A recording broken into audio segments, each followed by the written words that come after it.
4 چیزیں جس میں امت کھڑی ہے: اللہ، نبی، اہل بیت، صحابہ۔ ایسا ہی 5ویں چیز ہے ہی کوئی نہیں۔ اللہ، نبی، اہل بیت، صحابہ۔ لے میں اتحاد کا فارمولہ دینے لگا ہوں آج نبی کی اس میلاد کی تقریب میں۔ اللہ خالق، اللہ مالک، اللہ سب کچھ، اللہ پالنہار، اللہ علی کل شیء قدیر، اللہ مختار۔ اللہ کے بعد جو مانو وہ نبی کو مانو۔ کلمہ نبی کا پڑھو، اطاعت نبی کی کرو، عزت نبی کی کرو، لیکن کبھی بھی نبی کو اتنا نہ مانو کہ نبی اللہ سے بڑھ جائے۔ نبی کی عزت ہے لیکن ایک حد میں، اللہ کی عبادت ہے، مصطفیٰ کی اطاعت ہے۔ نبی کو مانو لیکن اتنا نہیں کہ نبی اللہ سے بڑھ جائے۔ منت اہل بیت سے مانگو، مراد اہل بیت سے مانگو، اولاد اہل بیت سے مانگو، مشکل کشائی اہل بیت سے کرواؤ۔ کبھی بھی اہل بیت کو اتنا نہ مانو اہل بیت نبی سے بڑھ جائیں۔ مسجدیں صحابہ کے نام پہ بنواؤ، بچوں کے نام صحابہ کے نام پہ رکھو، لیکن کبھی بھی صحابہ کو اتنا نہ مانو کہ صحابی اہل بیت سے بڑھ جائے۔ اللہ اللہ رہے، نبی نبی رہے، اہل بیت رہے، صحابہ صحابہ رہے۔ اگر آپ بھی کسی بندے کے چہرے پہ پریشانی ہے تو میں نے جملہ شیعہ مقرر بن کے تو نہیں کہا تھا، میں نے تو اتحاد امت کا فارمولہ دیا تھا۔ اگر کوئی کہتا ہے کہ یہ ساری چیزیں ایک جگہ پہ دکھا تو میں ایک جگہ پہ دکھا دیتا ہوں۔ مسجد اللہ کی تھی، سجدے میں نبی تھا، پشت پہ اہل بیت تھے، پیچھے صحابہ تھے۔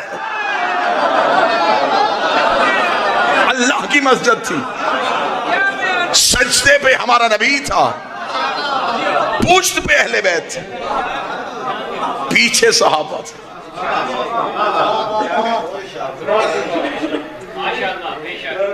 اکثر لوگ کہہ دیتے ہیں کہ حسین گھر سے نکلے اور لوگوں کی گردنوں پہ پاؤں رکھ کے حسین رسول کی پشت پہ، نہیں، حسین وہیں سے گزرے جہاں سے حسین کو گزرنا تھا۔ اگر حسین کا پاؤں کسی کی گردن میں آ جاتا تو پھر وہ صحابی رضی اللہ نہ رہتا، علیہ السلام ہو جاتا۔ کوئی بیٹھا ہے جو سن رہا ہے؟ اس سے بڑھ کے اعزاز کیا؟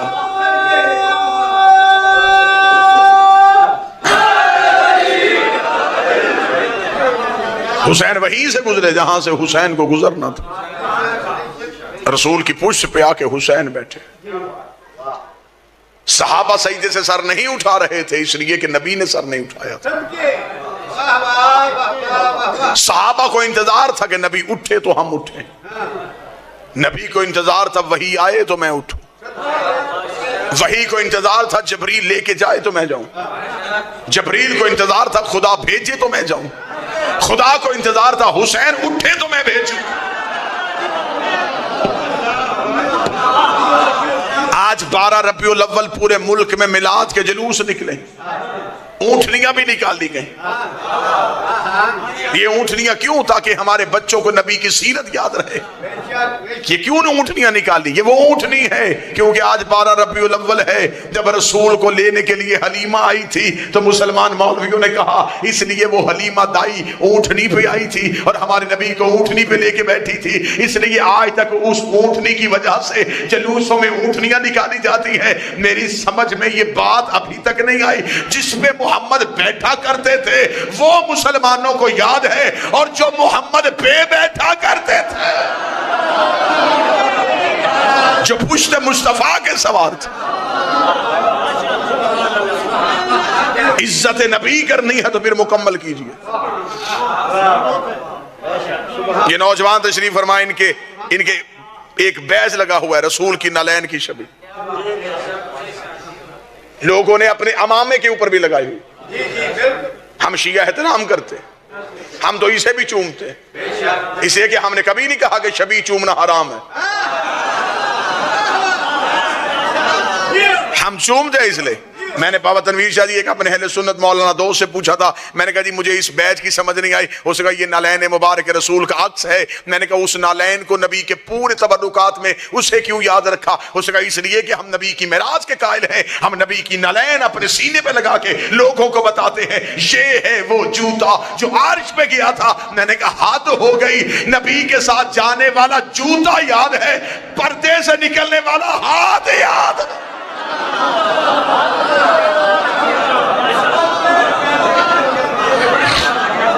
لہذا آئے پھر میلاد پہ وہیں سے بات شروع کرتے ہیں جہاں سے کرتے ہیں. نبی 12 کو آئے تھے یا 17 کو آئے تھے؟ بسم اللہ آئیں تشریف لے کے آئیں. درود سارے حضرات مل کے بلند آواز سے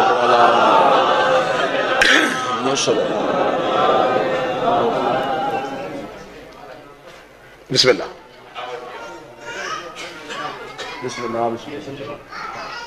میرے مولا کے کامیاب و کامران ذاکر مولا امیر المومنین اسلام اور مولا ہمیشہ کامیاب و کامران رکھے، بری نظر سے بچائے، بری خبر سے بچائے. اللہ قائم کس ہمیشہ پہرا سر پہ ہو. بات وہیں پہ دوبارہ لے کے آتے ہیں. تاریخ نبی کی 12 تھی یا 17 تھی؟ 3-4 سال تو ہو گئے مجھے رجوع سادات کی مختلف پروگراموں میں آپ کے سامنے حاضری دیتے. اس کے علاوہ مجھے وہ چہرے بھی نظر آ رہے ہیں جو پورا سال کی مجالس میں مجھے ملتے. اتنے مجمع میں کسی کو یاد نہیں ہے اور کسی کو نہیں پتا کہ میری تاریخ پیدائش کیا ہے.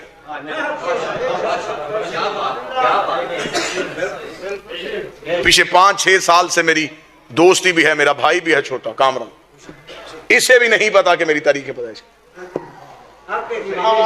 میرے یاروں کو بھی اکثر کو نہیں پتا.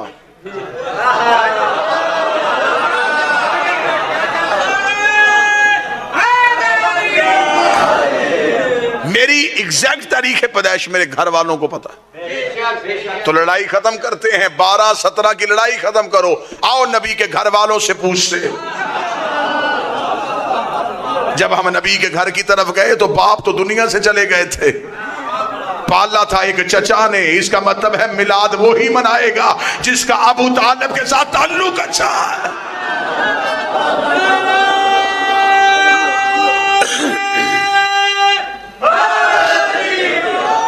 میرے اہل سنت بھائی تشریف فرمائے ہیں. ہم آج کے دن آپ کو اپنا عقیدہ سنائیں. ہم شیعہ رسالت کو مانے تو ہم کیسے مانتے؟ اللہ یا رسول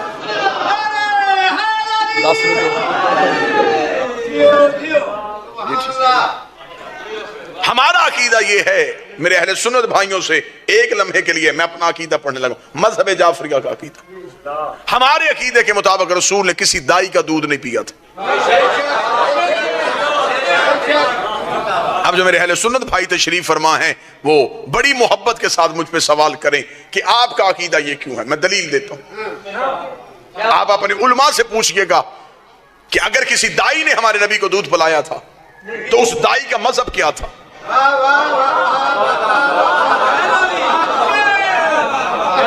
اگر وہ آپ کو کہیں کہ مسلمان تھی تو آپ کہیے گا مولانا آپ نے تو ہمیں بتایا کہ نبی 40 سال تک خود نبی نہیں تھے.